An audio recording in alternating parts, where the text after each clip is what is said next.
2017, I went to an activation at a Jay-Z and Vic Mensa concert, right? The Free Meat Mill activation that was happening in Philly.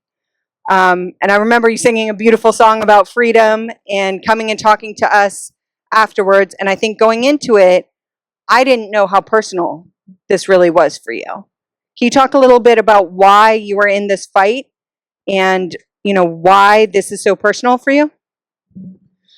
First of all, I just want to thank you for having me here. I want to thank everybody in the building. Thank you to my brother Joakim Noah. Being a part of the fight for justice is inherent in my existence as a black man in America. It's inherent in my existence as an African man on the planet Earth. My personal experience with law enforcement and the justice system begins young, just being arrested in school different times as a kid. As I came into adulthood, I was on probation for most of my adult life. Starting with something as benign and seen differently now as psilocybin psychedelic mushrooms, that are now being exposed as being a radically transformative medical just agent of change, and that I think is going to completely uproot big pharma. But that is what started me being on probation forever.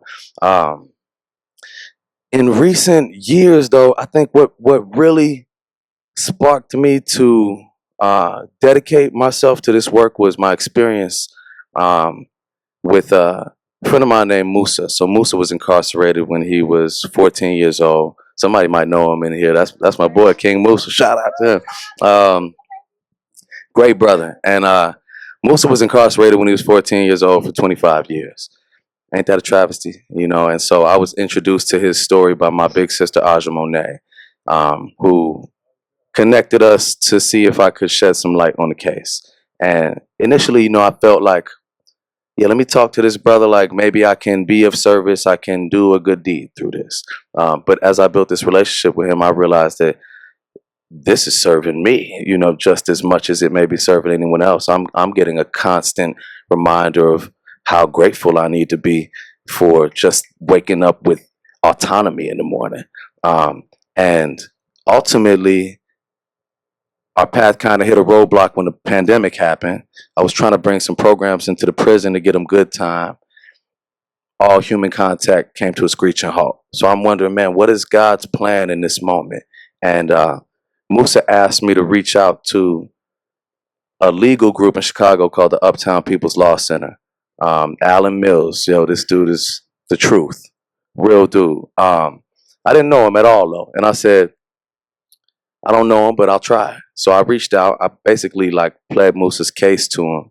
And, he told me, man, I can't make any promises, but I'll try to send his clemency petition to the governor's desk. Keep in mind, Musa has 12 years left at this time. And I mean, the man is like an amazing artist, painter, poet, rapper.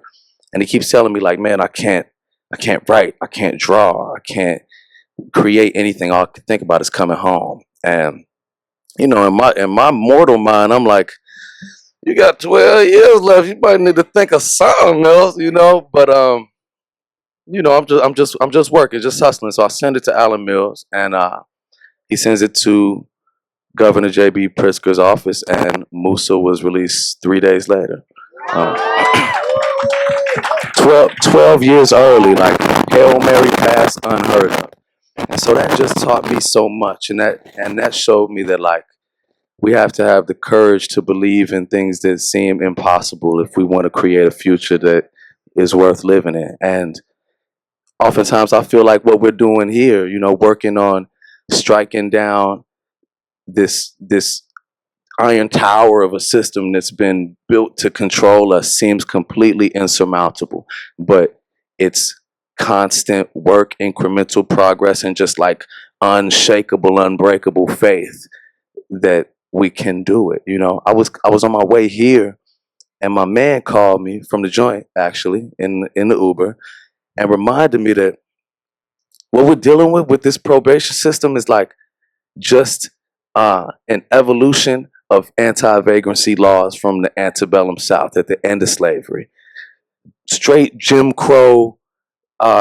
When we were told, if you don't have the correct housing, if you don't have employment, these are all reasons to be put back in chains and enslaved one more time. My boy, when he was locked up at the time, and I remember he called me trying to live with me because he was being told that even though he paid for his bond, he couldn't get his house arrest because they didn't approve of the options of places where he could live. And this is a street dude, you know what I mean, from the streets. So most of the people he know are in that type of system, that type of lifestyle.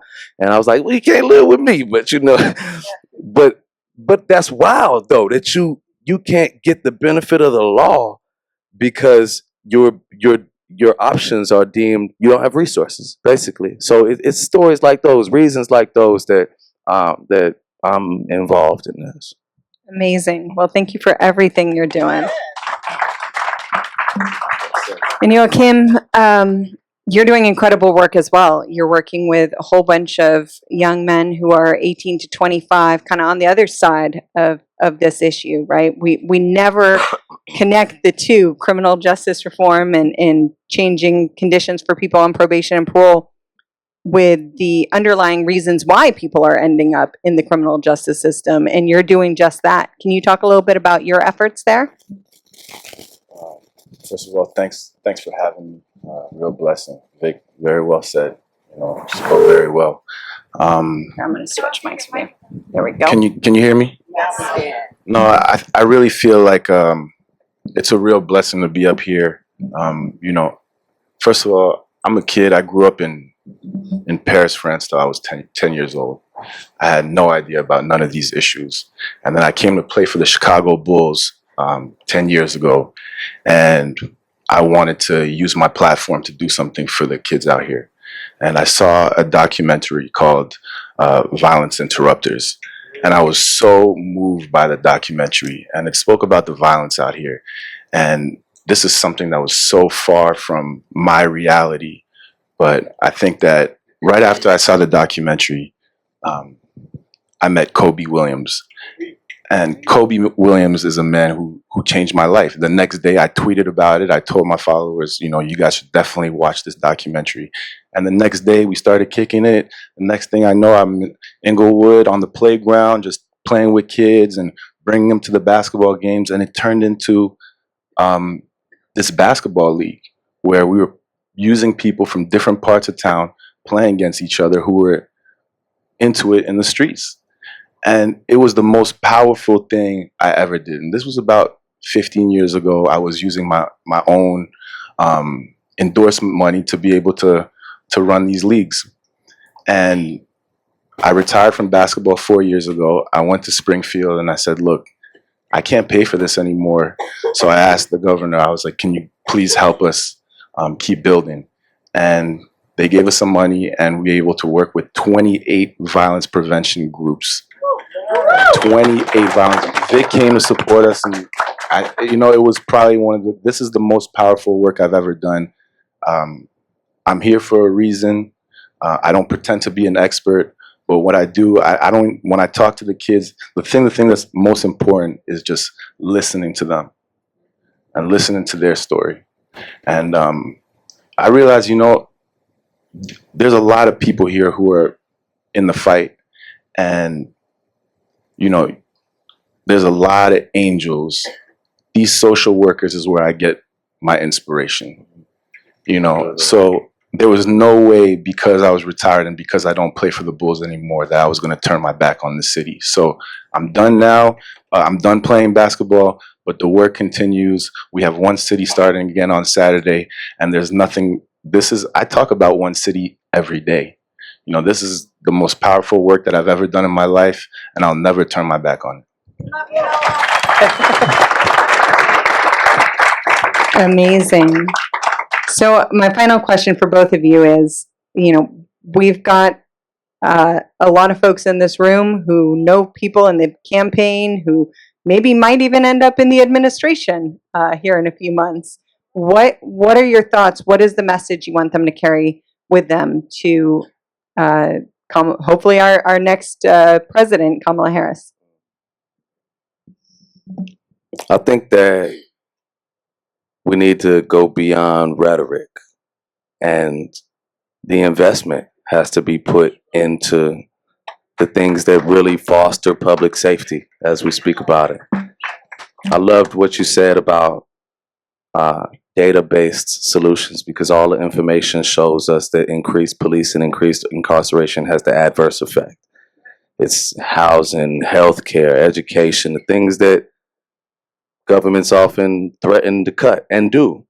And then you have ideas like defund the police that, for obvious reasons, become these hot button smears on politicians. But like, for real, like, you know what I mean? Like, put the investment into the things that actually reduce crime and improve quality of life. So I know that being a politician is a difficult game. I couldn't do it. There's a lot of compromising you got to do, and you want to make this happen, you got to fold on that. But ultimately, I think that we depend on y'all. You know what I mean? And like, we show up for you. You know what I mean? We vote for you. I mean, we campaign. I was postering when Bernie was running. I was like, I had flyers and all. And oftentimes, in the heat of battle, I think that many of the issues that we've discussed fall to the wayside. And as we are here talking about mass incarceration and ultimately freedom, just prioritize that for us. You know what I mean? I love it.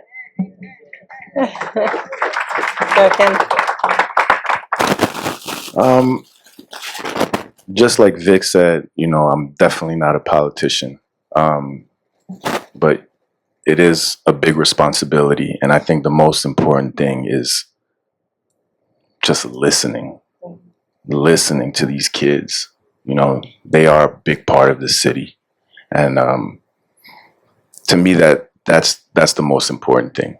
Just spend time to listen to the people in the community. I love that. Well, thank you both so much for joining us